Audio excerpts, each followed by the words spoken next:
শায়নাকে গাড়িতে বসিয়ে রওশনারা, আনোয়ারা বেগম সবাই বাড়ির ভেতরে চলে গিয়েছে। মিষ্টি আর ফুলের প্লেট নিয়ে দৌড়াদৌড়ি করছে তিতলি।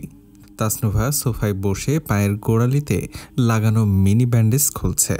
পায়ে যাতে ফোসকা না পড়ে তাই সে মিনি ব্যান্ডেজ লাগিয়ে রাখে জুতা পরার আগে। তৌসিফ তার মাথায় চিটি মেরে বলল, বউকে আগে মিষ্টি খাওয়া, নইলে সারা জীবন শায়নার সাথে তেতো কথা বলবি। তুই তো কুটনি ননদি, আয়।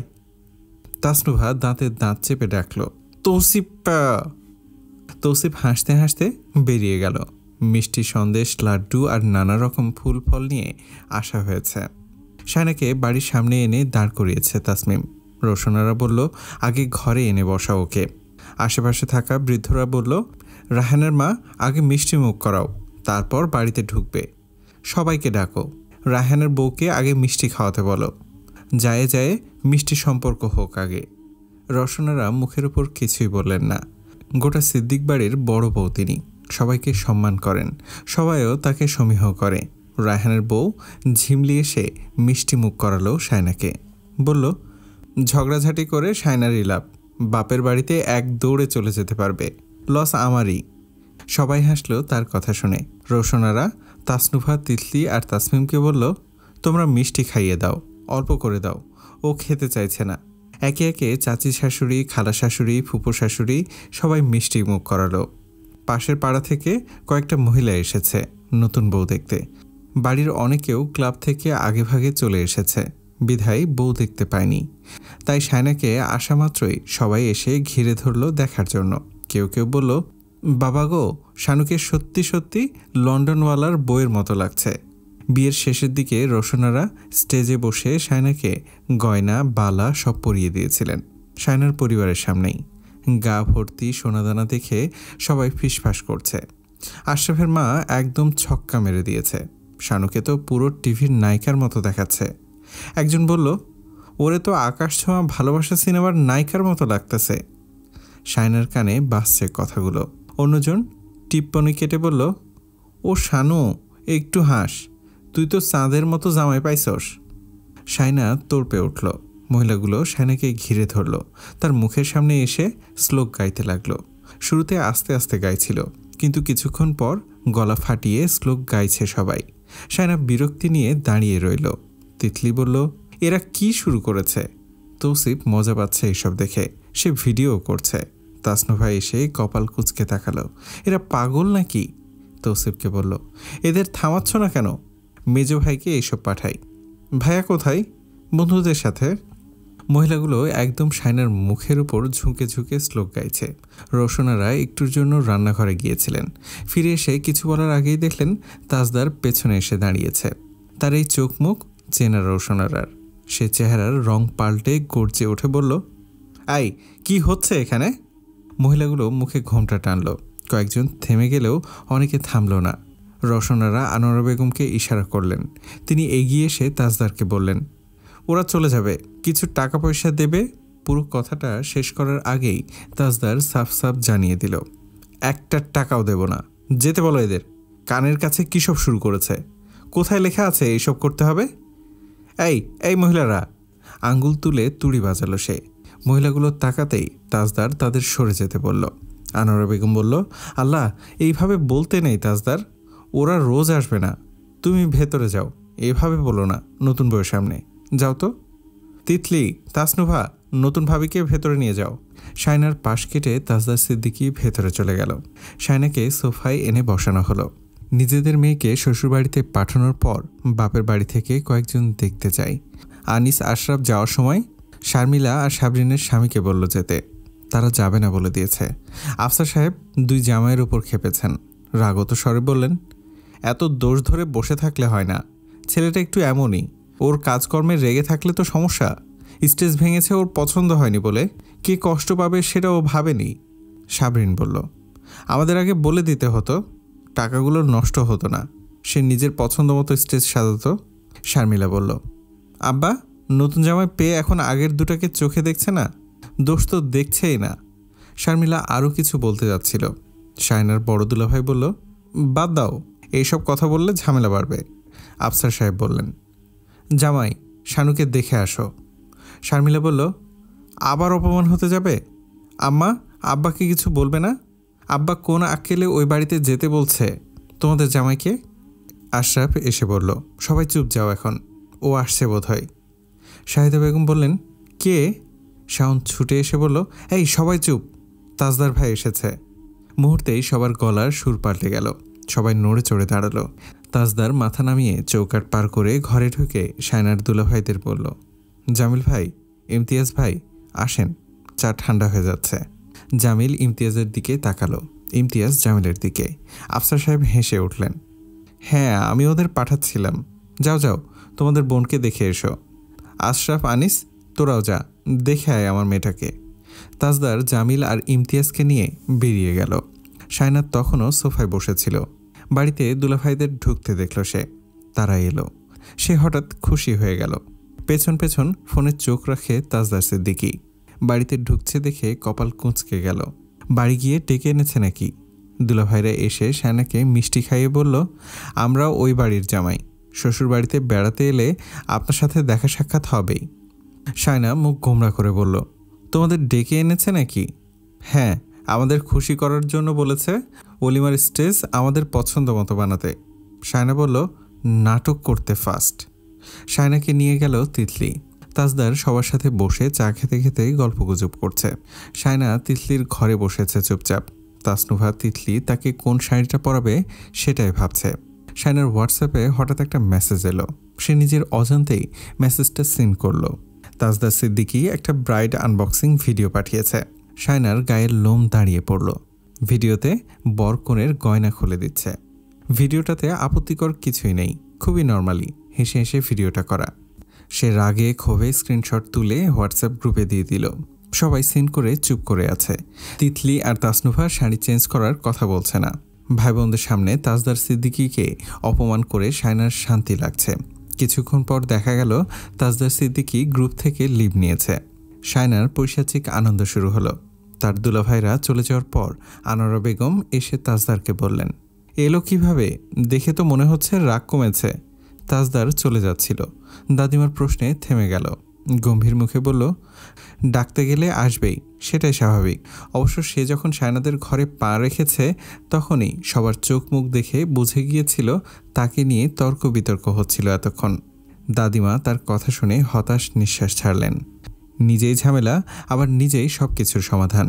এদিকে শায়নার একদম খিদে ছিল না, তবুও রোশনারা তাকে দুমুঠো ভাত খাইয়ে দিয়েছেন। শায়না গয়নাগাটি খুলে রেখে দিয়েছে, শুধু শাড়িটা পরা অবস্থায় ছিল। তিতলি বারবার বলছিল শাড়ি চেঞ্জ না করতে। তাকে বারবার এই কথা বলতে দেখে আর কেউ কিছু জিজ্ঞেস করেনি। আনোয়ারা বেগম মুখ ফসকে বলে ফেলেন, তাজদার বোধহয় মানা করেছে। শায়নার তখন এত লজ্জা করছিল তা বলার বাইরে। গলার চেন, হাতে চিকন চুড়ি আর ছোট টিকলিটা পরিয়ে দেয়া হয়েছে শায়নাকে। ঝিমলি, দাদিমা, তাজদারের ফুফাতো মামাতো ভাইয়ের বউরা সবাই শায়নাকে তার ঘরে নিয়ে এসেছে। ঘর যেন মনেই হচ্ছিল না, মনে হচ্ছিল ফুলের দোকান। চোখ জুড়িয়ে যাওয়ার মতো সুন্দর। শায়নার চোখে তবু অসুন্দর, বিশ্রী ঠেকছিল। দাদিমা পান আর মিষ্টির প্লেট রেখে কানের কাছে কি যেন শিখিয়ে পরিয়ে দিল। একটাও শায়নার কানে ঢুকল না। ভাবিরা সবাই মশকরা করছে। শায়না চুপচাপ শুনল, কোনো প্রতিক্রিয়া দেখালো না। সবাই হাসি ঠাট্টা করে ঘর থেকে চলে গেল। শায়না শাড়িটা নিয়ে অস্বস্তিতে ভুগছে।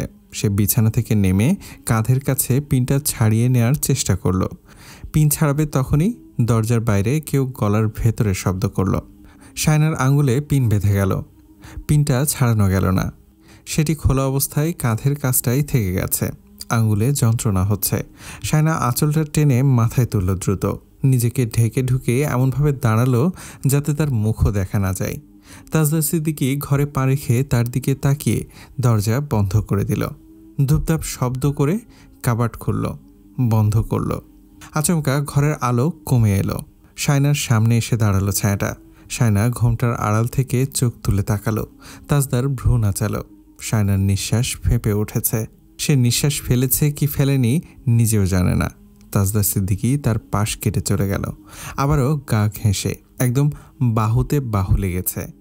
পাশ কেটে চলে যাওয়ায় শায়না স্বস্তির নিঃশ্বাস ফেলবে তখনই সেই চেনা অহংকারী দাম্ভিক কণ্ঠস্বর তার কানের কাছে বলে উঠল, হ্যালো। শায়না সামনে পিছে কোনো দিকে তাকালো না, শুধু পালিয়ে যাচ্ছিল। ধর্মর করে দেয়ালে লেগে গেল তার কপাল।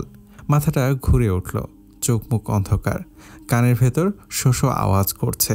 সে বলে ওঠার আগেই তাজদার সিদ্দিকী তাকে নিজের কাছে টেনে এনে জড়িয়ে ধরে বলল, উফ। শায়না নুয়ে পড়েছে। কপালের আঘাতটা বেশ জোরেই লেগেছে। পুরো মাথাটা টনটন করছে। মনে হচ্ছে মাথার ভেতরে কিছু একটা প্রচণ্ড পরিমাণে আঘাত পেয়েছে। কানের মধ্যে শস্য শব্দটা যেন কমছেই না। কাঁধে পিনটা ফুটে বসে আছে। সে নড়তে চড়তে পারছে না। নিজের নিঃশ্বাসের শব্দ সে নিজেই শুনতে পারছে না। মনে হচ্ছে সে কোনো দুঃস্বপ্নে ভাসছে। কিছুক্ষণ পর সবটা মিথ্যে হয়ে যাবে। কিন্তু দুঃস্বপ্নটা ভাঙছে না। সে ছটফটিয়ে উঠল। শরীরটা এত হালকা লাগছে তা বলার বাইরে। মনে হচ্ছে হাওয়ায় ভাসছে। শুধু গোলাপ ফুলের ঘ্রাণটা নাকে পাচ্ছে সে। তারপর হঠাৎ করে মনে পড়ল পুরো ঘরের মাঝে আর বেডে বিছানা সাদা চাদরের একটি জায়গাও খালি নেই যেখানে ফুলের পাপড়ি ছেটানো হয়নি। সে এখনও চোখ মেলেনি, তবুও অল্প অল্প ফোপাচ্ছে, শরীরটা কাঁপছে। নাকের সামনে হঠাৎ কমলার সুগন্ধি এলো। শায়না চোখ মেলতে মেলতে আবারও চোখ খিচিয়ে বন্ধ করে নিল। দুটো চোখ তাকে পাহারা দিচ্ছে, পাশাপাশি শুয়ে। শায়না ইচ্ছে করে চোখ বন্ধ করে শুয়ে আছে। নিঃশ্বাস ফেলল খুব আস্তে ধীরে, যেন শব্দ না হয়। কতক্ষণ এইভাবেই ইচ্ছে করে চোখ বুজে রাখা যায়। খুব অস্বস্তি হচ্ছে তার। হঠাৎ তার নাকের কাছে কমলার খোসার ছোঁয়া লাগতেই সে চট করে চোখ মেলল। তাজদার সিদ্দিকী একদম তার পাশ ঘেঁষে বুক আর দুই হাতের ওপর ভর দিয়ে উপর হয়ে শুয়ে কমলার কোয়া চিবাচ্ছে। সে চোখ মেলতেই কমলার কোয়া চিবাতে চিবাতে তার দিকে তাকালো। তাকে তাকাতে দেখে শায়না জড়সড় হয়ে গেল। পরপুরুষ তাকালে যেমন জড়সড় হয়ে আসে শরীর, ঠিক সেইভাবে। তার এখনও নিজের কিছু বোধ হচ্ছে না। না এই ঘর, না এই পর। এই বাড়িতে ভয়ে ভয়ে পা রেখে মেঝে দখল করে টিভি দেখার জন্য তাকে কলিজা হাতে নিয়ে বসতে হতো। তাজদার সিদ্দিকীর ঘরের দিকে এখনও উকি দেওয়ার সাহস করেনি সে। তার এখনও মনে আছে, তখন সে ক্লাস 4-এ ছিল। বড় আম্মুর চুল আঁচড়ে দিত সে মাঝে মধ্যে। বড় আম্মু বলতেন সে চুল আঁচড়ে দিলে নাকি শান্তি লাগে। যদিও ক্লাস 6-7-এ ওঠার পর আম্মা তাকে ওই বাড়িতে ঠিক যেতে দেয়নি। শায়না নিজেও ঘরকুনো হয়ে গিয়েছিল। একদিন চুল আঁচড়ানোর এক ফাঁকে বড় আম্মু হঠাৎই বললেন, তেলের বোতলটা নিয়ে আয় আমার ঘর থেকে। শায়না বড় আম্মুর কথা মতো তেলের বোতল আনতে গেল। ভয় কাজ করছিল না তখন, কারণ সে জানত তাজদার সিদ্দিকী নেই বাড়িতে। সে থাকলে বড় আম্মু তাকে ঘরে যেতে বলতো না। বড় আম্মুর কথা মতো ঘরে গিয়ে তেলের বোতলটা খুঁজতে লাগলো সে। অনেকক্ষণ পর পেয়েও গেল। তেলের বোতল নিয়ে ঘর থেকে বেরোনো মাত্রই তার বুক ধরফড়িয়ে উঠল। সে কি ভয়! শায়না কোনো দিন জিনভূতেও এত ভয় পায়নি। তার সামনে তাজদার সিদ্দিকী দাঁড়িয়ে। চেহারার রং পাল্টে গেল তাকে দেখা মাত্রই। কর্কশ্বরে জানতে চাইল, আই এখানে কি করছিস? শায়নার মনে হচ্ছিল সে মরেই যাবে। তিতলি এসে পড়ায় কোনো মতে বেঁচে গিয়েছিল সে। কিন্তু তারপরের দিন উঠানে বসে সে আবারও বড় আম্মুর চুল আঁচড়ে দিচ্ছিল। তখনই তাজদার সিদ্দিকী খেলার মাঠ থেকে এলো পুরো ঘেমে। বড় আম্মু জানতে চাইলেন, তোমার ঘড়িটা কোথাও পেলাম না, কোথায় রেখেছ এত দামি ঘড়ি? তাজদার সিদ্দিকী কাটকাট গলায় বলল, চোর চারটা সবগুলোকে বাড়িতে ঢুকতে দিলে জিনিস কি ঠিকঠাক জায়গায় থাকবে? বলেই শায়নার দিকে কেমন ঘৃণ্য দৃষ্টিতে তাকিয়ে চলে গেল। বড় আম্মু চুপ করে গেল। শায়নার এত অপমান লেগেছিল। সে আম্মুর না দেখা মতো চুপি চুপি কেঁদেছিল অনেক। তারপরের দিন বড় আম্মু আবারও ডাকলো। সে আর যায়নি চুল আঁচড়ে দেওয়ার জন্য। তখন শায়না বিকেলবেলায় খেলা করত বাড়ির পেছনের বিলে। তিতলি একা একা বসেছিল। শায়না তিতলিকে ডাকলো খেলার জন্যে। তিতলি এলো না। শায়নার জন্য একজন বান্ধবী ঝর্ণা তিতলিকে ডাকতে গেল। তিতলি তবুও এলো না। কেন এলো না জানতে চাইলে ঝর্ণা বলল, তিতলি নাকি বলেছে মেজো ভাইয়া বলেছে চোরদের সাথে খেলা না করতে। ও একটা চোর, ভাইয়া আমাকে মারবে ওর সাথে খেলতে দেখলে। কথাটা শুনে সবাই হাসাহাসি করেছে সেই দিন। শায়না বাড়ি ফিরে এসেছিল আর খেলায় মনোযোগ দিতে পারেনি। তিতলি তার সাথে মাঝে মধ্যেই খেলতো। তার মেজো ভাই আসছে মনে হতেই শায়নার কাছ থেকে অনেক দূরে চলে যেত। অনেক সময় এমন হতো সে শায়নাকে ধাক্কাধাক্কি করে চলে যেতে বলতো তার সামনে থেকে। শায়নার চোখের কোণ বেয়ে জলগুলো কি এমনি এমনি গড়ছে আজ? তাকে ঘিরে আজ এত আয়োজন, অথচ সে একটুও খুশি হতে পারছে না। জবাবটা তো তার কাছেই আছে। এই ঘরের দিকেও তো সে কোনোদিন চোখ তুলে তাকাতে পারেনি। ঘরের সামনে দিয়ে হেঁটে যেতে পারেনি। আজ একদম সেই ঘরে। তাজদার সিদ্দিকের বিছানায়, তার পাশে, তার কাছে।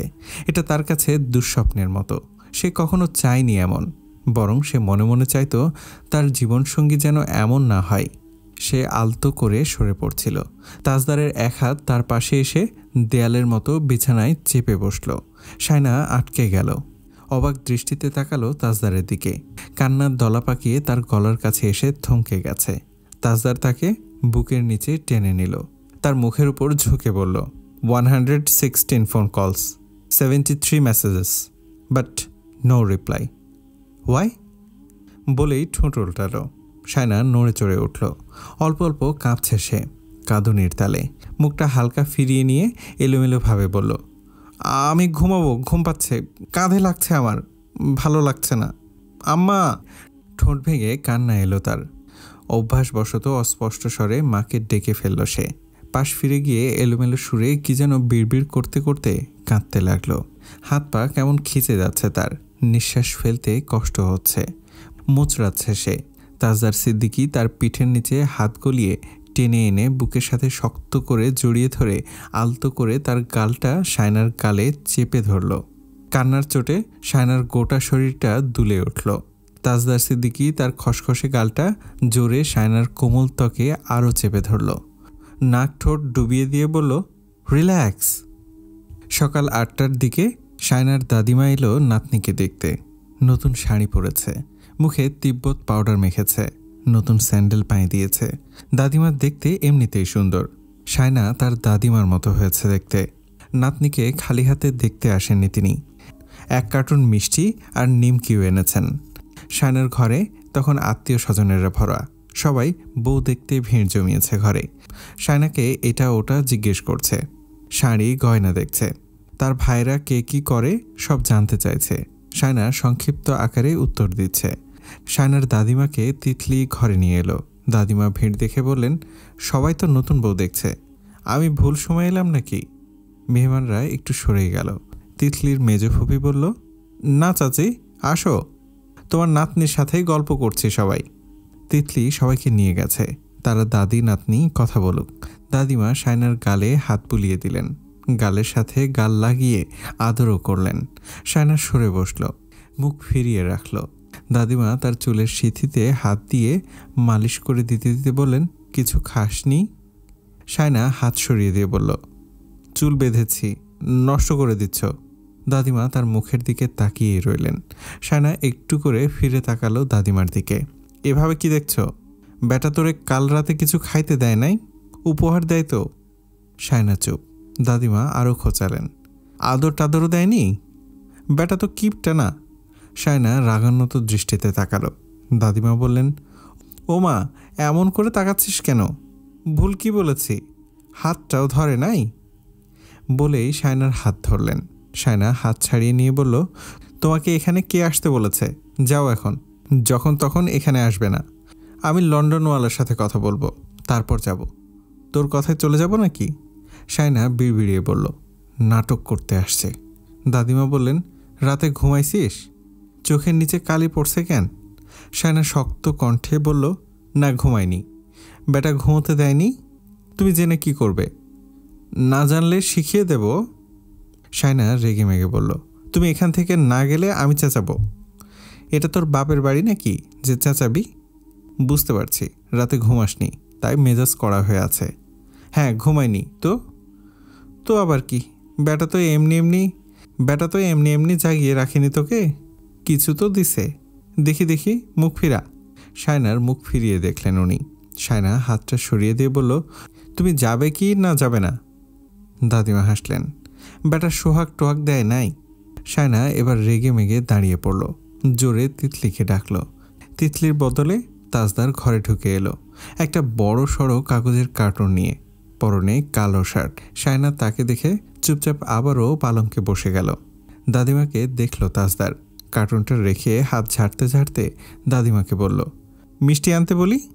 দাদিমা হাসলেন, পাশ দেখিয়ে দিয়ে বলল, বসো আগে কথা বলি, মিষ্টি পরে খাবো। তাজদার দাদিমার পাশে এসে বসল। শায়না ওপাশে মুখ ফিরিয়ে বসে আছে।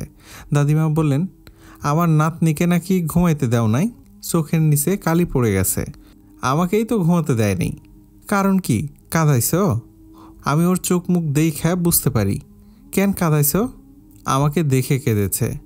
কেন কাঁদবে? সেটা আমি কি করে জানবো? জিজ্ঞেস করুন, আমিও একটু শুনি। আমি কেন জিজ্ঞেস করব? তুমি জিজ্ঞেস করো নাই? তাজদার বলল, আমার সাথে তো কথা বলে না। দাদিমা অবাক হয়ে গেলেন। ও কি কথা? বরের সাথে কেমনে কথা বলে না? ও সোহাগী, তুই কথা বলস নাই কেন রে? তোর মুখে তো এমনিতেই খই ফোটে। শায়না এমনভাবে বসে রইল যেন সে কোনো কথা শুনতেই পাচ্ছে না। কাঁধে ব্যথা হচ্ছে, পিন অনেকখানি বেঁধে গিয়েছিল, খিদেও লেগেছে। এখন কেউ খেতে ডাকছে না। তাজদারের সাথে দাদিমা ওয়ালিমার বিষয়ে কথাবার্তা বলছিলেন। শায়না হাতের চুড়িগুলোকে নড়চড়া করছে এক মনে। ওদের কথায় তার মনোযোগী নেই। অনেকক্ষণ পর তাসনুভা এলো, বলল, ভাইয়া, শায়না আর দাদুকে নিয়ে আম্মু আসতে বলেছে। যাচ্ছি। তাসনুভা শায়নার দিকে এক পলক তাকিয়ে চলে গেল। দাদিমা শায়নার দিকে ফিরলেন, তার সামনে গিয়ে বললেন, কাঁধে নাকি ব্যথা পাইছিস? দেখি। অল্প। দাদিমা তার সামনে গিয়ে তার কাঁধ দেখল, মিনি ব্যান্ডেজ লাগানো। জামাইকে দিয়ে তোর সেবা করাইছিস সারা রাত, কপালে নাকি ঠেকাও খাইছিলি। শায়না চোখ গরম করে তাকালো। বুড়ি বেশি ফটর ফটর করে সব জায়গায়। দাদিমা নিজের জায়গায় এসে বসলেন। এদিকে ফিরে বস। অমন করে মুখ লুকিয়ে কয়দিন থাকবি? কি আজব মেয়ে হয়েছে আমার ছেলের। আরে আমরা ওই কালেও এত লজ্জা পাই নাই স্বামীরে। শায়না তাকালো না, তবে মুখ ফিরিয়েও রাখল না। সোজা হয়ে বসল, মাথা নামিয়ে হাত কচলাচ্ছে অল্প স্বল্প। দাদিমা বললেন, আমার যেদিন বিয়ে হয়েছিল সেই দিন আমি কাঁদছিলাম অনেক। তোর দাদা আমার হাত ধরে। দাদিমা গল্প শোনাতে লাগলেন। শায়নার ইচ্ছে করছে বুড়িকে ঘর থেকে বের করে দিতে, মুখে লাগাম নেই। দাদিমা বসে আছেন তাদের মাঝখানে। তাজদারের শরীরটা খানিকটা পেছনে হেলিয়ে বিছানার ওপর দুহাত দিয়ে ভর দিয়ে দাদিমার পেছনে সোজা শায়নার দিকে তাকালো। শায়না সেই দৃষ্টি টের পেয়ে একটু চমকে উঠে তাকালো। তারপর অন্যমনস্ক ভঙ্গিতে নিজের জায়গায় নড়চড়ে বসল।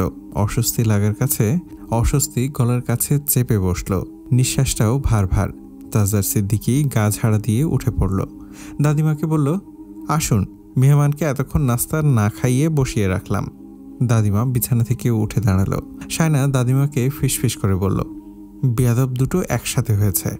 দাদিমা হেসেই ফেললেন। যেতে যেতে তাজদারকে বললেন, কি বলছে দেখো। কি? আমিও বেয়াদব, তুমিও বেয়াদব। শব্দ করে হাসল তাজদার সিদ্দিকী। মিথ্যে নয়। ওলিমার অনুষ্ঠান রাতে। সকালে রওশনারাকে এক দফা কথা শুনিয়ে দিয়েছে তাজদার সিদ্দিকী।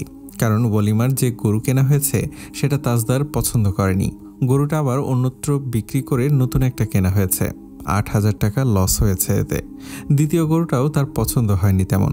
বলেছে মোটামুটি, টাকা অনুযায়ী আরও ভালো হতে পারত। তার বাপ চাচা কেউ গরু চেনে না। এদিকে রায়হান ক্ষেপে আছে তার বাছাবাছি দেখে। কোরবানির গরু হলে একটা কথা ছিল, ওলিমার গরু নিয়ে এত বাছাবাছি বিরক্তিকর। সে রওশনারাকে বলে দিল, তোমার ছেলের আর কোনো কিছুতে আমি নেই। বিয়ে আর কেউ করেনি, শুধু ও করেছে। সব কিছুতেই বাছাবাছি। বাপ চাচা সবাই নিজেরা বলাবলি করছিল এইসব কথা নিয়ে, কিন্তু তাজদারকে কেউ কিছু বলেনি। তার কানে গেলে বলবে কোনো গরুই জবাই করতে হবে না, খাসি দিয়ে চালিয়ে দাও। গরুর ব্যাপারটা কোনো মতে মিটমাট হওয়ায় রওশনারা স্বস্তির নিঃশ্বাস ফেললেন। দুপুরে চলে এসেছে শায়নার মা বোনেরা। রওশনারা বলছিল দুপুরে তাদের বাড়িতে চলে আসতে। ওলিমা যেহেতু ক্লাবে হবে, সবাই কথা মতো দুপুরে চলে এসেছিল। শায়নার মামি খালামারা শায়নার ঘরটা ঘুরে ফিরে দেখছিল, আসবাবপত্রগুলো দেখছিল। শায়নার বড় বোন শারমিলা বলল, আমি বলেছিলাম না ওর ঘরে আসবাবপত্রে ভর্তি। আব্বা ফার্নিচার দিলে সেগুলো বসানোর জায়গায় ছিল না এখানে। শাহিদা বেগম শায়নাকে দেখছিলেন। দাদিমা গিয়ে ওনাকে বলেছেন শায়না নাকি জামাইয়ের সাথে কথাবার্তা বলছে না। কাল রাতেও নাকি কথাবার্তা বলেনি, কেঁদেছে শুধু। কথাটা তিনি আফসার সাহেবের কানেও তুলেছেন। তাদের মেয়ে জামাইয়ের সাথে কথা বলছে না, কথাটা একেবারে রটে গেলে যা নয় তা কথা হবে। শায়না গম্ভীর মুখে বসে আছে। ঘর থেকে 2-1 বার বেরো হয়েছিল সে। তিতলির ঘর অবধি গিয়ে আবারও ফিরে এসেছে। গরু নিয়ে ঝামেলা হয়েছে সেটা তার কানেও এসেছে। তাজদার সিদ্দিকী যে নিজের পরিবারের মানুষগুলোকেও কতটা যন্ত্রণায় রেখেছে সেটা শায়না একটু হলেও বুঝতে পেরেছে। মায়ের সাথে তেমন ভালোভাবে কথাবার্তা বলে না সে। ভাবিরা তাকে এটা ওটা জিজ্ঞেস করছিল হাসি ঠাট্টা করে। শায়না কারো কথার জবাব দেয়নি। তাজদারের ফুপুরা শায়নার ফুপুদের কথায় কথায় বলল, শায়না কাল থেকে এভাবে মুখ গোমড়া করে বসে আছে, না কথাবার্তা বলছে, না ভালো করে খাওয়া দাওয়া করছে, না তার মুখে একটু হাসি আছে। শুধু শাশুড়ির সাথে দু একটা কথা বলল, আর কারো সাথে না। 10টা কথার একটা জবাব দিচ্ছে। পাশের বাড়ি থেকে মেয়ে এনেছে এই কাহিনী দেখার জন্য। সে তো সবাইকে চেনে, এত লজ্জা পাওয়ার কি আছে? শাহিদা বেগম চুপচাপ শুনলেন। শায়নার ফুপুরা জবাব দিল, প্রতিবেশী মানুষজন হুট করে আত্মীয় হয়ে গিয়েছে, তাই লজ্জা পাচ্ছে। ঠিক হয়ে যাবে। আমার ভাইজি মেয়ে ভালো। তাজদার হঠাৎ ঘরে এলো। সবাই তাকে দেখে মাথায় ঘোমটা টানলো। তাজদার নিজের ঘড়িটা খুঁজে পাচ্ছে না। ঘর ভর্তি মানুষ, কাকে জিজ্ঞেস করবে? শেষমেশ শায়নার দিকেই তাকালো। শায়না চোখ সরিয়ে নিয়ে তার ভাইপোর মাথায় হাত বুলিয়ে দিতে লাগলো। তাজদার বালিশ সরিয়ে জিনিসপত্র নেড়ে চেড়ে ঘড়িটা খুঁজছে। তা দেখে শাহিদা বেগম বললেন, তাজ বোধহয় কিছু খুঁজছে। হ্যাঁ, ঘড়িটা। শায়নার বুক ধড়ফড় করে উঠল। ঘড়ি খুঁজে পাচ্ছে না। তার পরিবারের কাউকে চোর বানিয়ে দেবে না তো? সে আবার ছেলে মেয়ের দিকে তাকালো। তাজদার সিদ্দিকীর মেজাজ বিগড়ে যাচ্ছে, তার চেহারা দেখেই বোঝা যাচ্ছে। এদিকে শায়নার শরীর খারাপ লাগছে, আবারও দম বন্ধ লাগছে, অস্বস্তি লাগছে। শাহিদা বেগম আর শারমিলাও এদিকে ওদিকে চোখ ঘুরিয়ে দেখছে ঘড়িটা কোথাও আছে নাকি। শাহিদা বেগম হঠাৎ করে শায়নার পায়ের কাছে এসে বসে পড়ল। ঘড়িটা নিচে পড়ে আছে। শায়না মায়ের হাত থেকে ঘড়িটা কেড়ে নিয়ে চোখের ইশারায় চুপ থাকতে বলল। ঘড়িটা আড়াল করে ফেলল। শাহিদা বেগম কিছু বুঝতে পারলেন না।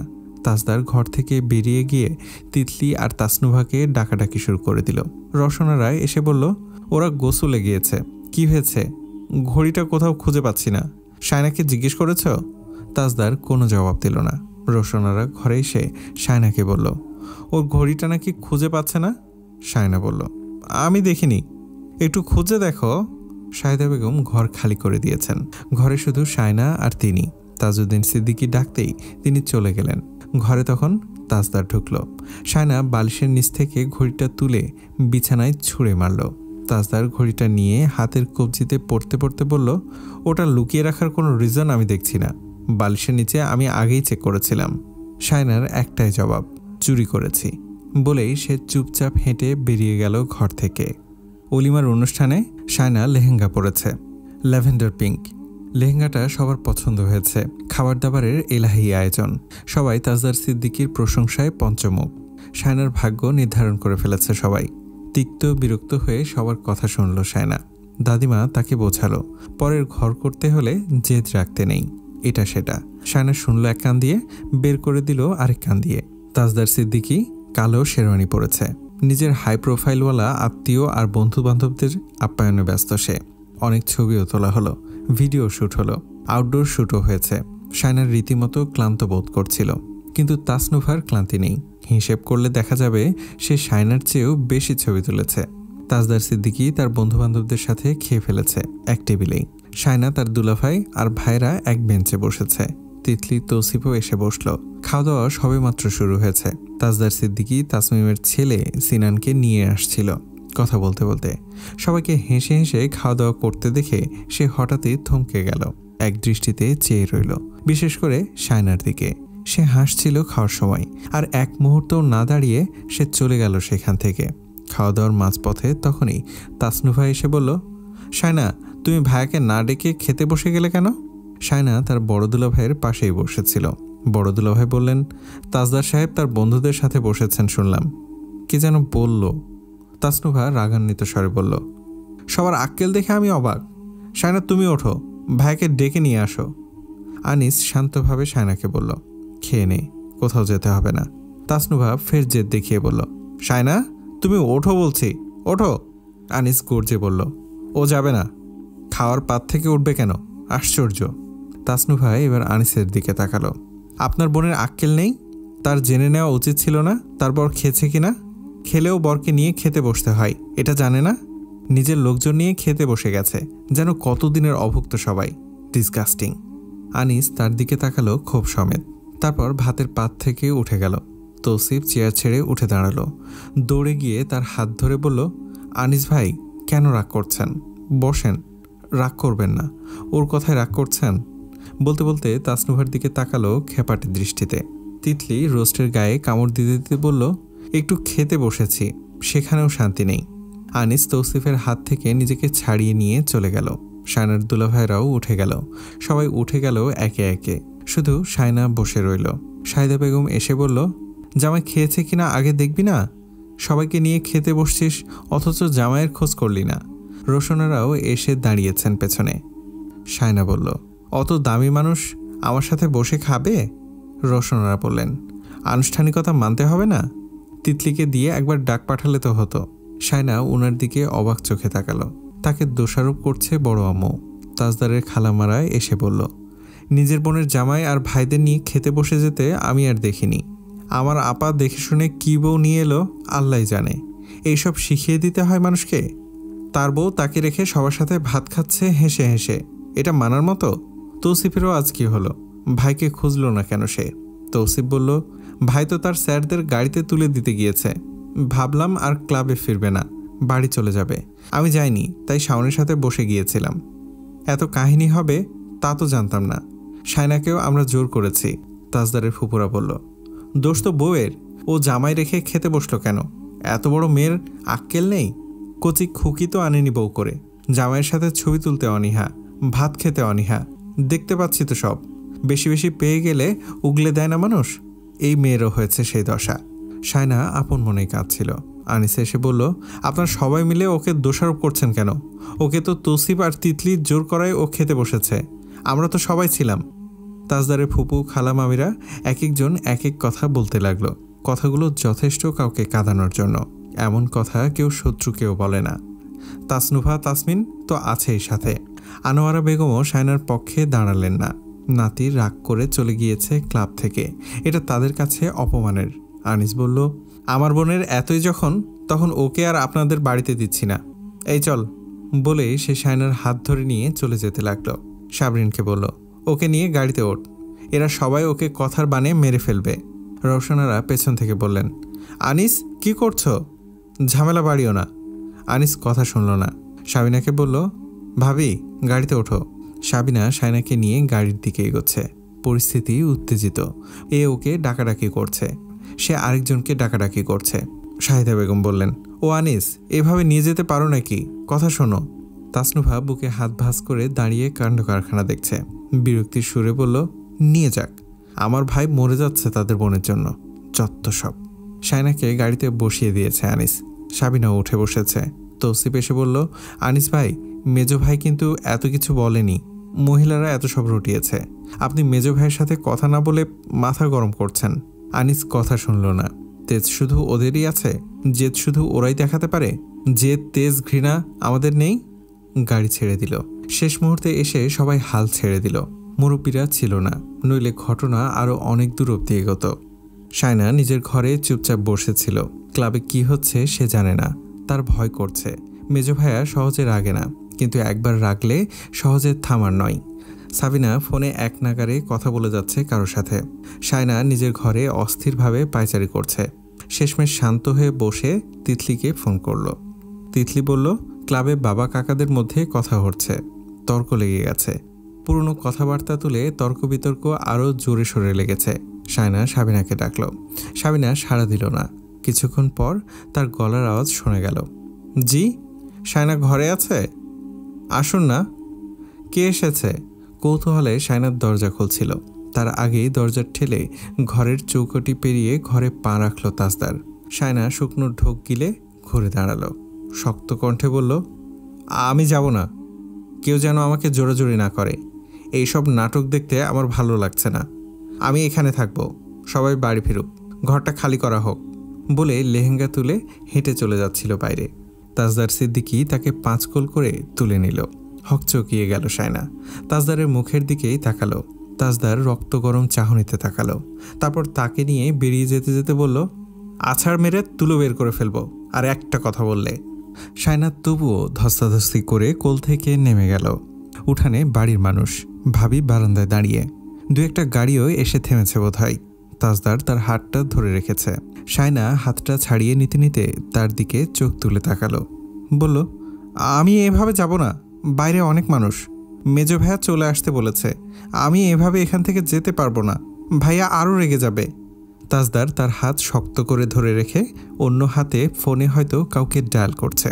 শায়না বলল, আশ্চর্য, আমার হাত কেন ধরে রাখা হয়েছে?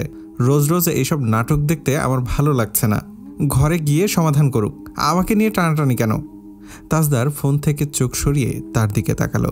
শায়না চোখ সরিয়ে ফেলতেই তাজদার আবারও ফোনে ডায়াল করতে লাগলো। ফোন রিসিভ হচ্ছে না। শায়না এক ফাঁকে হাতটা এক ঝটকায় ছাড়িয়ে নিল। তাজদার আরও শক্ত করে হাতটা ধরল। ঠান্ডা স্বরে বলল, এত ছটপটনি কিসের?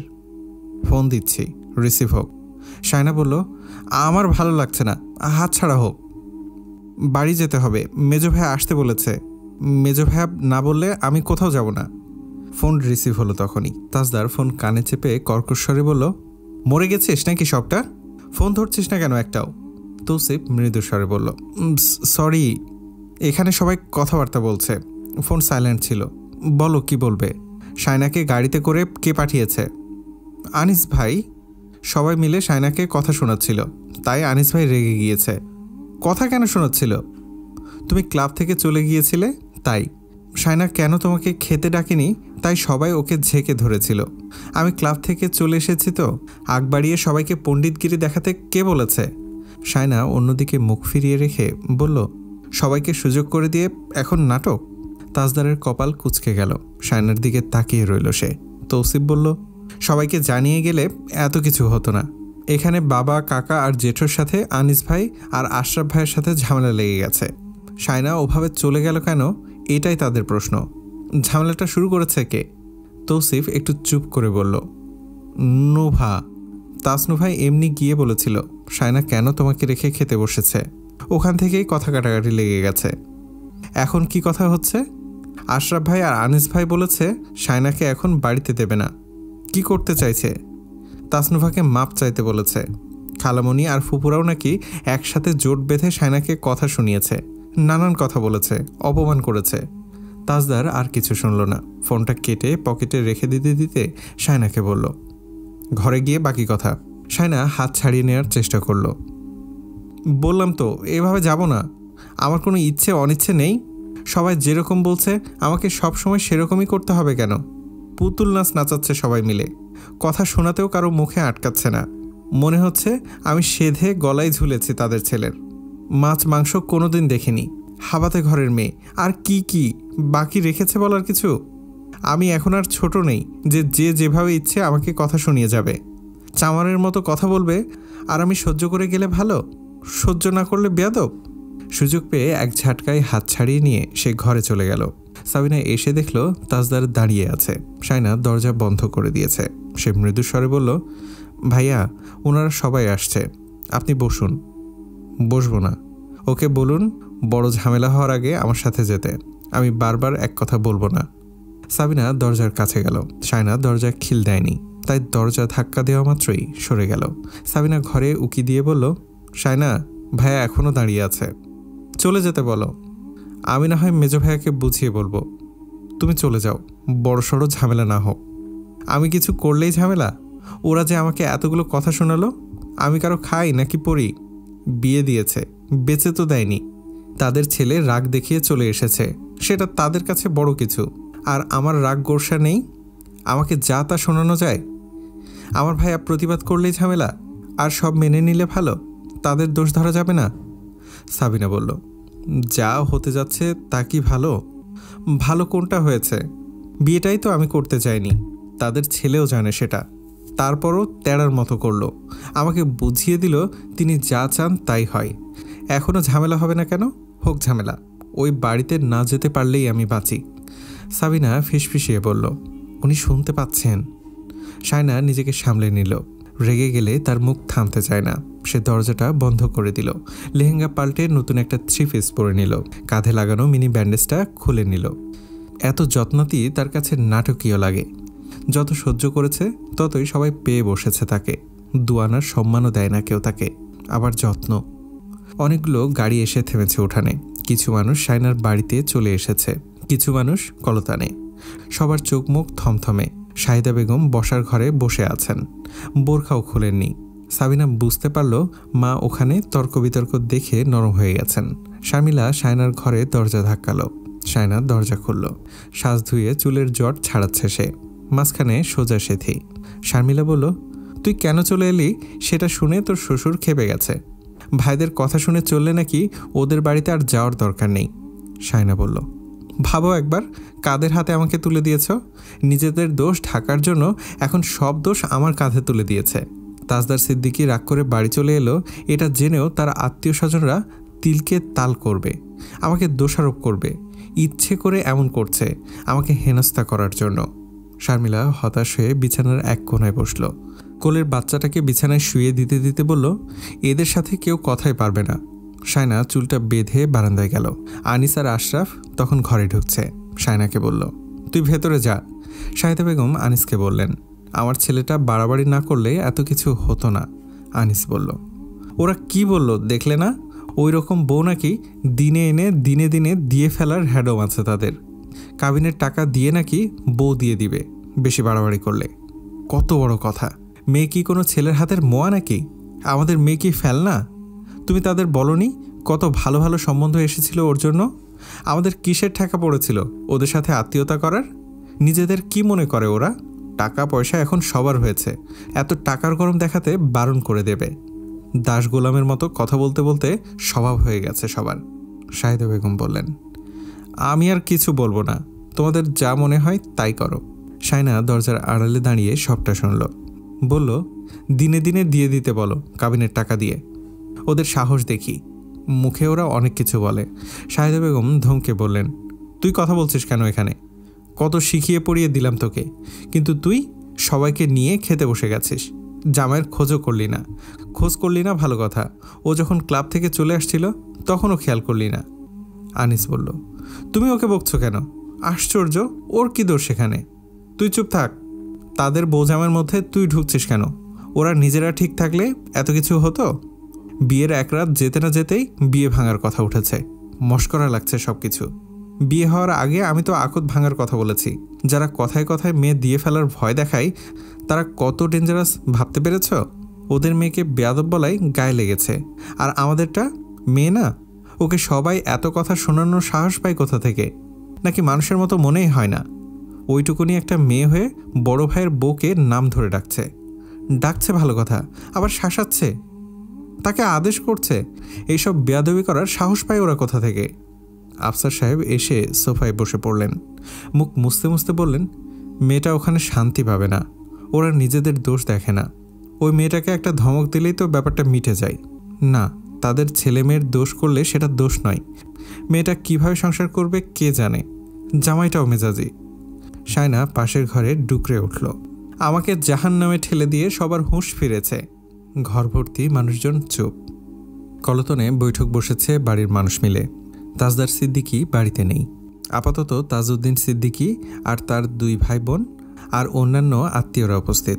সবাই কথা বলতে বলতে আবারও তর্কে জড়িয়ে যাচ্ছে।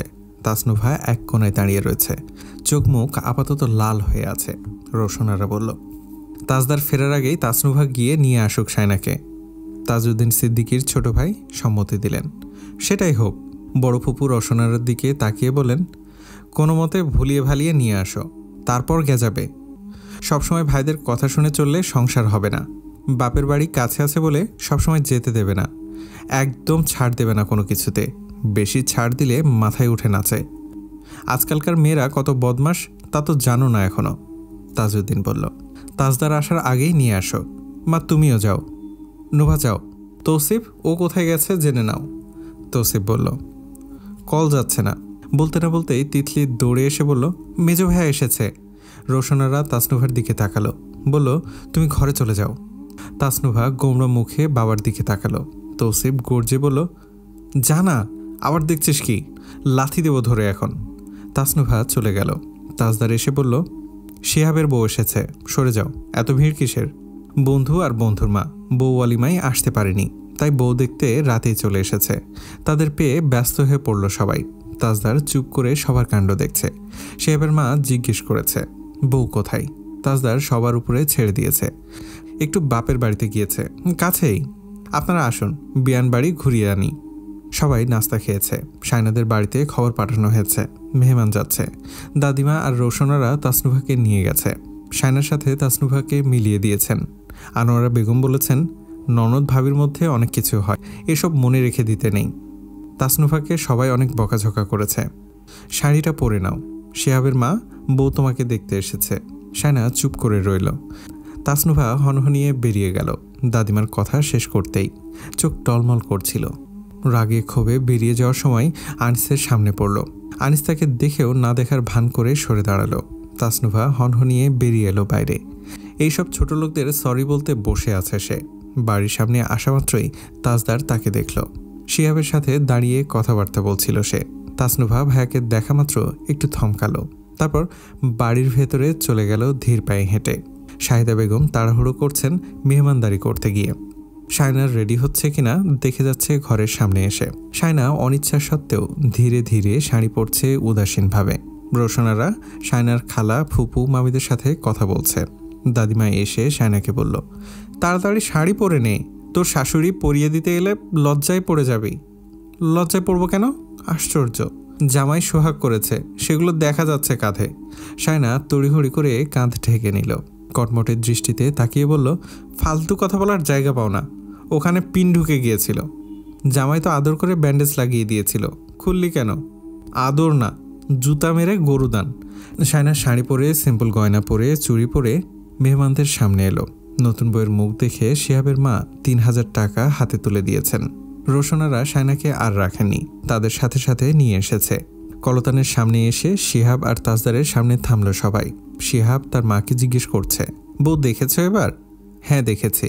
তাজদার, তোমার বউয়ের সাথে কথাবার্তা বলেছি, মেয়ে ভালো লেগেছে আমার। শায়নাদের উঠান থেকে কে যেন রোশনারাকে বলল, বউ শাশুড়ি একসাথে নায়র গেল নাকি? রোশনারা বললেন, হ্যাঁ, বউয়ের সাথে আমিও নায়র গিয়েছি। শিহাবের সাথে তার মা। তাজদার কথাবার্তা বলছে। রোশনারাও এলেন। তার পেছন থেকে শায়নাও বেরিয়ে এলো। তাজদার তার দিকে এক ঝলক তাকালো। শায়না শিহাবকে সালাম দিল, আসসালামু আলাইকুম ভাইয়া। ওয়ালাইকুম আসসালাম। আমরা রাতে চলে এসেছি নতুন বউকে জ্বালানোর জন্য। ভালো হয়েছে এসেছেন। সবাই কথা বলতে বলতে বাড়ির ভেতরে চলে যাচ্ছিল। শায়না রোশনারার পিছু পিছু হাঁটছে। হঠাৎ থেমে গেল। তাজদার সিদ্দিকী বলল, কে যেন আসবে না বলেছিল? শায়না ঘাড় ফিরিয়ে তাকালো, শক্ত কণ্ঠে বলল, যেতে কতক্ষণ? গিয়ে দেখুক। আমাকে আটকে রাখার সাধ্য কার, সেটা বুঝিয়ে দেওয়া হবে। আগে একা পাই। রাতে মেহমানদের সাথে একসাথে বসে খাওয়া দাওয়া করছে শায়না।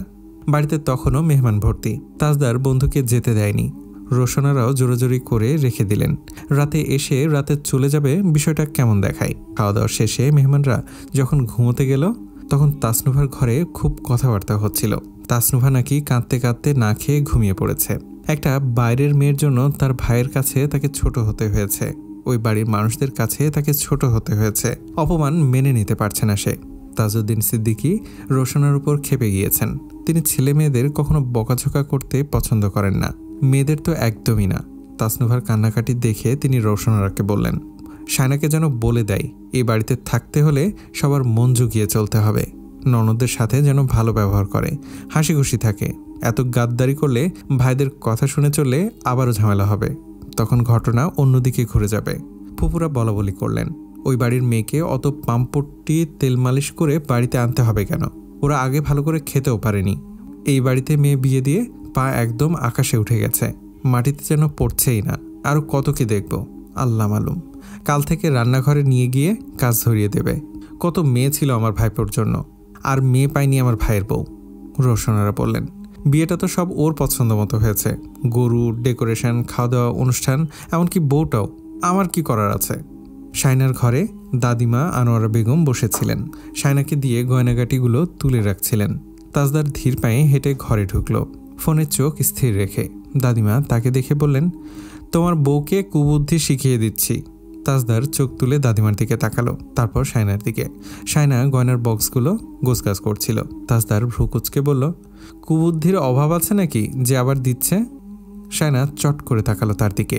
আনোয়ারা বেগম হাসলেন, তারপর দাঁড়িয়ে পড়লেন, বললেন, আমি আসি, বরবধূ গল্পসপ্প করো। বলেই তিনি বেরিয়ে গেলেন। তাজদার সিদ্দিকী দাদিমার জায়গায় গিয়ে বসলেন, পিঠটা পেছনে হেলান দিয়ে 2 হাতের ভর রেখে। শায়না বক্সগুলো একটার উপর আরেকটা রাখছে। তাজদারের দিকে তাকালো না, কিন্তু তাজদার তাকিয়ে রইল। শায়না বক্সগুলো রেখে দিতেই তাজদার ঘরের আলো নিভিয়ে দিল। হালকা আলো আছে অবশ্য, টেবিল ল্যাম্পটা জ্বলছে। শায়নার পরনের গোলাপি শাড়ির রং বোঝা যাচ্ছে। বক্সগুলো রেখে এসে সে জগ থেকে পানি ঢালল গ্লাসে, গলা ভিজিয়ে নিল। তাজদার জানতে চাইল, আমরা কখন কথা বলবো? শায়না বিলম্ব না করে বলল, কথা বলিনি কখন। একজন দক্ষিণে, একজন উত্তরে। এটা বিয়ে নাকি রং তামাশা? দুটোই। তুমি কি আমাকে ভয় পাচ্ছ? আপনাকে আমি ভয় পাইনি কোন দিন, আজও পাচ্ছি, বরং একটু বেশি পাচ্ছি দরজা বন্ধ বলে। তাজদার চুপ। শায়না পাশ দিয়ে হেঁটে যাচ্ছিল। তাজদার তাকে টেনে এনে কোলে বসালো। শায়নার লজ্জায় অস্বস্তিতে ধাতস্থ হতে পারছিল না। 2 দিনের বিয়ের সম্পর্কের খাতিরে একটা পুরুষ লোকের কোলে হঠাৎ নিজেকে আবিষ্কার করে তার শরীরের প্রতিটি স্নায়ু টান টান হয়ে উঠল। সে সরে যেতে চাইছিল, কিন্তু তাজদার সিদ্দিকীর শক্ত হাত তার কোমর আঁকড়ে ধরল। শায়না ধীরে নিঃশ্বাস ফেলছে। তাজদার সিদ্দিকীও যেন না শোনে। তাজদার তার সাথে হাতের মুঠো নিয়ে এলো শায়নার সামনে। শায়না তার হাতের মুঠোর দিকে তাকালো। কৌতূহল হলেও মুখ ফুটে কিছু বলল না। তাজদার ধীরে ধীরে মুঠো খুলল। চমৎকার ডিজাইনের একটা চেইন লকেট। শায়নার কোনো প্রতিক্রিয়া নেই। তাজদার বলল, তোমার উপহার নাও। শায়না নিল না। যদি পরে বলে বসে তোমার উপহার দাও তখন? সে তো কোনো উপহার রাখেনি। তাকে লজ্জায় পেলে পৈশাচিক আনন্দ পাবে তাজদার সিদ্দিকী। শায়না চুপচাপ বসে রইল। তাজদার তার চোখের সামনে একটা লকেট তুলে ধরল। শায়না বলল তাকে ছেড়ে দিতে। তাজদার শুনলই না। চেনের হুকটা খোলার চেষ্টা করছে সে। শায়নাকে বলল, খবরদার, উঠবে না। চেনের লকেটটা নিয়ে ব্যস্ত হয়ে পড়ল সে। শায়নার মাথা থেকে আঁচল পড়ে গেছে অনেক আগেই। তাজদার হুক খুলে শায়নার বেনি চেনটা সামনে ফিরিয়ে দিয়ে চেনটা পরিয়ে দিল। তারপর তাকে টেনে এনে আয়নার সামনে দাঁড় করিয়ে দিয়ে শায়নার গলায় জলজল করতে থাকা চেনটি দেখে বলল, নাইস। শায়না আয়নার দিকে তাকায়নি, চোখ নিচে নামিয়ে রেখেছে। কাঁধের কাছে উত্তপ্ত কিছু টের পেল হঠাৎ। চোখ তুলে আয়নার দিকে তাকাতেই দেখল তাজদার সিদ্দিকীর নিঃশ্বাস। তার কাঁধে আলতোভাবে থুতনি রেখে তাজদার সিদ্দিকী বলল, সবাই আমাকে নিশ্চিত করেছে ফিউচারে এ ধরনের ঘটনা আর হবে না। এটা এক প্রকার ভুল বোঝাবুঝি। মহিলারা টেনে টেনে কচুর লতির মতো কথা লম্বা করে। ডিসগাস্টিং। শায়না জানে এরা জুতা মেরে গরুদানে ওস্তাদ, তাই নতুন করে কিছু বলল না। ক্লান্ত সে। বিছানায় শুয়ে পড়তে ইচ্ছে করছে। নিজের ঘরটাতে ছুটে যেতে ইচ্ছে করছে। সেখানে সে নিজের ইচ্ছে মতো হাত পা ছড়িয়ে ছিটিয়ে ঘুমোতে পারে, কিন্তু সেটা অসম্ভব। সে লকেটটাকে ছুঁয়ে বলল, এটা সুন্দর, কিন্তু আমি কোনো উপহার আনিনি কারোর জন্য। এভাবে উপহার নিতে আমার লজ্জা হচ্ছে। তাজদার তার কাঁধে থুতনি আরও গেঁথে দিয়ে কোমর জড়িয়ে ধরল। শায়না শিহরে উঠল। তখনই বাইরে কারো চেঁচামেচি শোনা গেল। চবর্গীয় শব্দ করে তাজদার জানালার কাছে চলে এলো। শক্ত হাতে জানালা খুলে দিয়ে বাইরে কান পাতল বিরক্তির সাথে। প্রতিবেশীদের কারো বাড়িতে ঝগড়া লেগেছে। কান পাততেই মহিলার উচ্চ বাচ্চের পরপুরুষ লোকের গলার আওয়াজ শোনা গেল, অ্যানগেরি ক্যান চিল্লাইতে লাগাও। তাজদার বিরক্তির সাথে জানালার কাঁচ টেনে দিতে দিতে বলল, এত রাতেও এদের শান্তি নেই, মেজাজ খারাপ করে দেয় ফালতু সব লোকজন। আয়নার সামনে শায়না নেই, সে বিছানায় শুয়ে পড়েছে। প্রতিবেশীদের ঝগড়া শুনে সে হাসছিল মনে মনে। তাদের ধন্যবাদও জানালো। উচিত কাজ হয়েছে। তাজদার সিদ্দিকীর গলার আওয়াজ শোনা গেল। ফোনে তৌসিফকে বলছে, বউ জামাই দুটারই মাথা ফাটিয়ে দিয়ে আয়, এটা ভদ্রলোকের বাড়ি, রাত বিরাতে এভাবে চিল্লাপাল্লা করছে কেন? তৌসিফ কি বলল কে জানে। তাজদার সিদ্দিকী বলল, শাওনকে নিয়ে যা, দরকার পড়লে আমাকেও ডাকিস, কিন্তু এদের মুখ বন্ধ করা চাই। মুডটাই খারাপ করে দিল শালারা। লাঠি নিয়ে যা, চিল্লাচিল্লি বন্ধ না হলে ধামাধাম দিয়ে দিবি। শায়না চোখ বুঝে শুয়ে আছে। ধামাধাম দিয়ে দিবি মানে? ওরা কি তাদের সমবয়সী নাকি চাচা চাচির বয়সী? মানুষদের ধামাধাম দিয়ে বসা কি মুখের কথা? কত বড় বেয়াদব। বেশ কিছুক্ষণ পর গালিগালাজ থামল। তাজদার সিদ্দিকী ঘরময় পায়চারি করতে করতে তৌসিফের সাথে কথা বলছে মেসেজে। কিছুক্ষণ পর বিছানায় ধপ করে উঠল। শায়না চমকে ঘাড় ফিরে তাকাতেই দেখল তার সামনে একটা বক্স। তাজদার বুক উপর করে শুয়ে বক্সটা খুলছে মনোযোগ দিয়ে। খুলতে খুলতে শায়নার দিকে তাকালো। শায়না চোখ সরিয়ে নিল। বক্স থেকে সবগুলো চুড়ি বিছানায় ফেলল তাজদার। শায়না কাঁচের চুড়ি পছন্দ করে। তাজদার সিদ্দিকী চুড়ি হাতে নিয়ে বলল, হাত বাড়িয়ে দেয়া হোক। মুখটা তখনও বিরক্তিতে থেঁতে আছে, যেন আদেশ না মানলেই শায়নাকে চিবিয়ে খাবে। শায়নার হাতটা তার সামনেই রাখা। সে পাশ ফিরে যাচ্ছিল। তাজদার সিদ্দিকী শক্ত হাতে ধরে ফেলে একটা একটা চুড়ি পরিয়ে দিতে লাগলো। হাতটাতে পরানো শেষ হতেই তাজদার সিদ্দিকী বলল, ওই হাতটা না দিলে গায়ের উপর উঠে আসতে পারে। তাই সায়না এই পাশে ফিরে হাতটা রাখলো তার সামনে। তাজদার একটা একটা চুড়ি তার হাতে পরাতে লাগলো। সায়না হাতের দিকে তাকিয়ে আছে। শেষ চুড়িটা পরিয়ে তাজদার সিদ্দিকী তাকে এক ঝটকায় কাছে টেনে নিয়ে বলল, এবার আমার উপহার। সায়না হকচকিয়ে গিয়ে বলল, আগেই বলেছি আমার কাছে কোনো গিফট টিপ নেই এই মুহূর্তে, আমি আমার গিফট আদায় করে নিতে জানি। বলেই তাজদার তার হাত দুটো নিজের কাঁধের উপর তুলে নিতে নিতে গলদেশে মুখ ডুবিয়ে আদর করল। সায়নার নিঃশ্বাস ফেঁপে উঠেছে। সে এক ঝটকায় নিজেকে ছাড়িয়ে নিয়ে বিছানা থেকে নেমে গিয়ে নিচে বসে পড়ল। তাজদারের দিকে তাকিয়ে নিজের বুকটাকে শক্ত করে খামচে ধরে কেঁদে উঠল শব্দ করে। তাজদার তার দিকে এক পা এগোতেই সায়না বাম হাতটা জোরে আঘাত করল পালঙ্কের পায়ের সাথে। কাঁপুনি ধরিয়ে দেওয়ার মতো শব্দ হলো। তাজদার সিদ্দিকী পিছিয়ে গেল। সায়নাকে দেখতে ভয়ঙ্কর লাগছে। সায়না মেঝেতে নিঃশব্দে বসে রইল। পুরো শরীরটা যেন পাথর রূপ নিয়েছে, নড়ার শক্তি নেই। তাজদার সিদ্দিকীর দৃষ্টিতে ঝলসে উঠল তীব্র ক্ষোভ। টান টান হয়ে উঠল মুখের রেখাগুলো। সায়নার দিকে এক ঝলক তাকাতেই চোখ নামিয়ে নিল। রীতিমতো অপমানিত মনে হলো নিজেকে। ঘর জুড়ে অস্থির পায়চারি করল। নিজের রাগ সামলাতে পারছে না। কিছুক্ষণ পর তাজদার সিদ্দিকী ধীরে ধীরে গিয়ে বসল রোলিং চেয়ারে। চেয়ারের কাঠ কাঁপিয়ে সে পায়ের উপর পা তুলে ঠান্ডা ভঙ্গিতে বসে রইল। ঠোঁটের কাছে হাত তুলে ভ্রু কুঁচকে তাকালো সায়নার দিকে আর চোখে চাপা কোনো হিসেবি দৃষ্টিতে। সায়না তখনও মেঝেতে পা কুড়িয়ে বসে আছে নিঃশব্দে। কাঁধ সামান্য কুঁজো হয়ে এসেছে। হাতে ব্যথা পেয়েছে বেশ। চোখে মুখে কষ্ট লুকোনো যাচ্ছে না। অনেকগুলো চুড়ি ভেঙে ছড়িয়ে আছে মেঝেতে। লালচে দাগ দেখা যাচ্ছে হাতে। অনেকটা সময় কেটে গিয়েছে নিঃশব্দে। দেয়ালের ঘড়ির কাঁটাটা ঘুরছে। সায়না মেঝেতে পা কুড়িয়ে বসে ঝিমোচ্ছে। চোখের পাতাগুলো ভার হয়ে এসেছে। তাজদার সিদ্দিকী রোলিং চেয়ারে হেলান দিয়ে মাথা এলিয়ে দিয়েছে পেছনে। চোখ প্রায় বন্ধ। হঠাৎ এক মুহূর্তে চোখ গেল। চট করে সামনে তাকিয়ে দেখল সায়না এখনো মেঝেতেই নিস্তেজ ভঙ্গিতে ঝিমোচ্ছে। তার ভ্রু কুঁচকে উঠল। চেয়ারের আরাম ছেড়ে ধীরে ধীরে উঠে দাঁড়ালো সে। নিঃশব্দ পায়ে এগিয়ে এসে সায়নার সামনে বসে পড়ল হাঁটু ভেঙে। সায়না ধীরে ধীরে চোখ তুলল।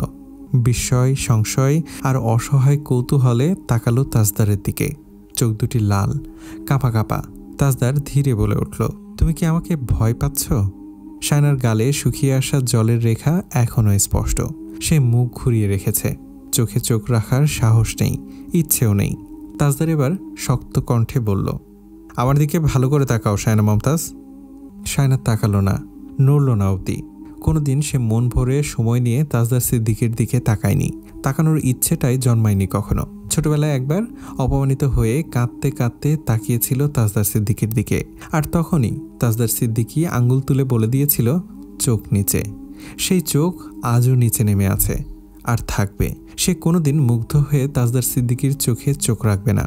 এই লোকটা যদি জানতো সে একটুখানি তাকালেই কতখানি ঘৃণা ফুঁসে ওঠে তার বুকের ভেতর, তাহলে জীবনেও তাকাতে বলতো না। তার দু চোখে পট্টি বেঁধে দিয়ে বলতো, আমার দিকে না তাকিয়ে সংসার করো। সারা জীবন তাদের সাথে দাসগোলামের মতো ব্যবহার করে। এখন ঠিক কী কারণে এত তুলো করছে সায়না কি সেটা জানে না? এরা ভালোবাসা, সম্মান, শ্রদ্ধা, স্নেহ, মমতা দেখায় পয়সা, সৌন্দর্য আর স্ট্যাটাসের উপর ভিত্তি করে। অসম্ভব ঘৃণা করা, হেয় করা, তুচ্ছ করা মানুষ হুট করে ভিন্ন আচরণ করলে যে কারো মনেই প্রশ্ন উঠবে। সায়নার মনেও নিজেকে প্রশ্ন করেছিল। উত্তরটা খুব সহজেই পেয়ে গিয়েছিল সে। দরিদ্র পরিবারের শেষ সন্তান ছিল সে। বাবার অল্প আয়, 5 ভাই বোন বড়। সবার পড়াশোনা আর খাবারের খরচ মেটাতে হিমশিম খেতে হতো বাবাকে। তবুও বাবা চেয়েছিল সবাই পড়াশোনা করুক। মানুষ মূল্যায়ন করে না বলে তিনি খুব দুঃখ পেতেন। চেয়েছিলেন কম খেয়ে হলেও ছেলেগুলো মানুষ হোক। ছেলেগুলো মানুষ হলে সমাজে একটা অবস্থান তৈরি হবে, মানুষ সম্মান করবে। সায়নার শেষ সন্তান ছিল বলে মায়ের যথেষ্ট অবহেলা পেয়েছিল। বুকের দুধও বেশি দিন পায়নি সে। দাদিমা তাকে ভাতের মাড় আর সাবুদানার পানি খাইয়ে খাইয়ে নাকি দুধের অভাব মেটাতেন। মা অন্য ছেলে মেয়েদের খাওয়া পড়ায় চিন্তায় ডুবে থাকতেন। সায়নাকে নিয়ে কোনো আলাদা ভাবনা ছিল না তার। দাদিমাই তাকে মানুষ করেছে বলতে গেলে। মায়ের শেষ সন্তান হওয়ায় সে জন্মেছিল খুব দুর্বল আর রোগা হয়ে।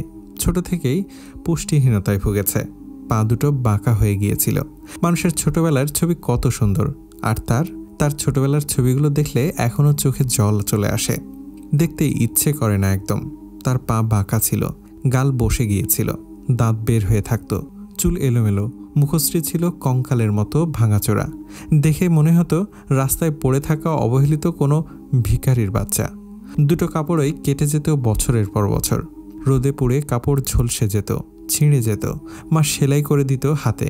নতুন জামা পেলে তো খুশিতে আত্মহারা হয়ে যেত সায়না। সে তখন একরোখা দুরন্ত ছিল। রোদে পুড়ে মাটিতে গড়াগড়ি খেলে বেড়াতো পাড়ার পর পাড়া। তার গায়ের রং আরও ঘোলা হয়ে যেত। সেই কুৎসিত রূপী হয়তো তাজদার সিদ্দিকী আর তাসমিন আর তাসনুভার চোখে চরম অপছন্দের ছিল। এই জন্যই ঘৃণা করত, তুচ্ছ করত। যখন সে ক্লাস 8-এ ওঠে তখন হঠাৎ করে তার মধ্যে এক অদ্ভুত পরিবর্তন আসতে শুরু করে। সবাই বলতো এই মেয়েটা হিজড়া হবে, বুকে মাংস নেই, মাসিক হয় না, নিশ্চয়ই কোনো গোলমেল আছে। মেয়েলি সৌন্দর্য নেই বলে উপহাস করত সবাই।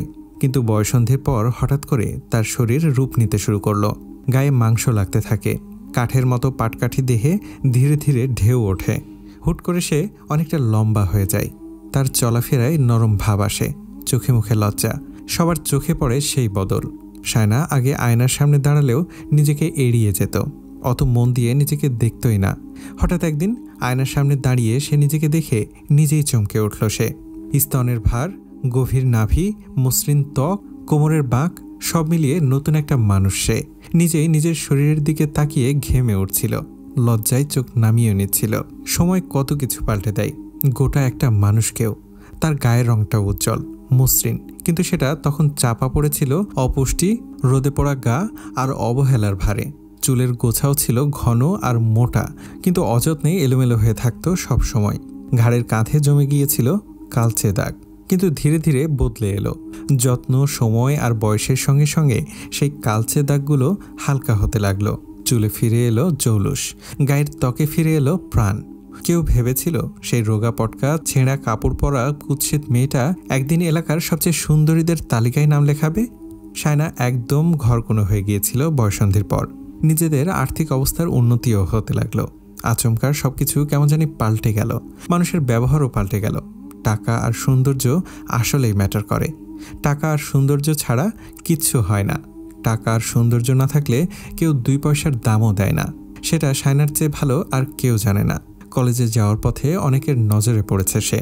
তারপর থেকে অনেক সম্বন্ধ আসতে শুরু করলো। স্কুলে থাকতে যাদের টিটকারি শুনত তাদের অনেকের কাছে প্রেমের প্রস্তাবও পেয়েছে সে। গা গুলিয়ে আসতো তার। প্রতিবেশী রুম্পা আপার বিয়েতে সে হলুদের শাড়ি পরেছিল। তিতলি, তাসনুভা সবাই ছিল সেই হলুদের অনুষ্ঠানে। দূর দূরান্তের অনেক আত্মীয় স্বজন তখন সায়নাকে চিনতেই পারেনি। যখন শুনলো মেয়েটা আশরাফের ছোট মেয়ে, তখন সবাই হাঁ করে গিয়েছিল। লোকে মুখে ফিসফিস করতে লাগলো এটা বলে, মেয়েটা আগে দেখতে কেমন ছিল না, পয়সা হওয়ার পর কেমন পাল্টে গিয়েছে দেখ, টাকায় কত সুখ।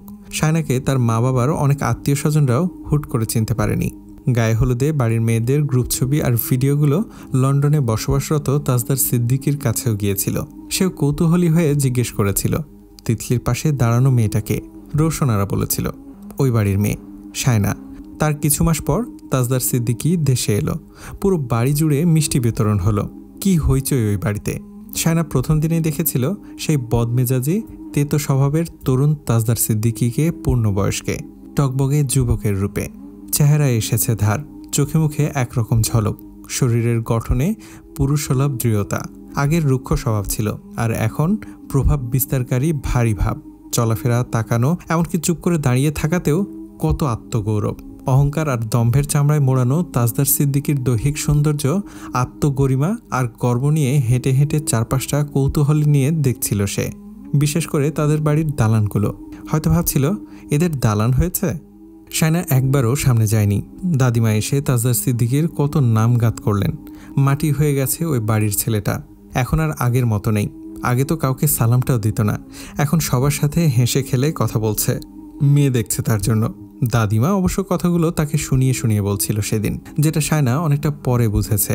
তাদের প্রতিবেশী এক চাচার বিয়ের গায়ে হলুদের অনুষ্ঠানে স্টেজে ওঠার জন্য ফুলের ডালা নিয়ে দাঁড়িয়েছিল সে সবার পেছনে, তিতলি তার সামনে।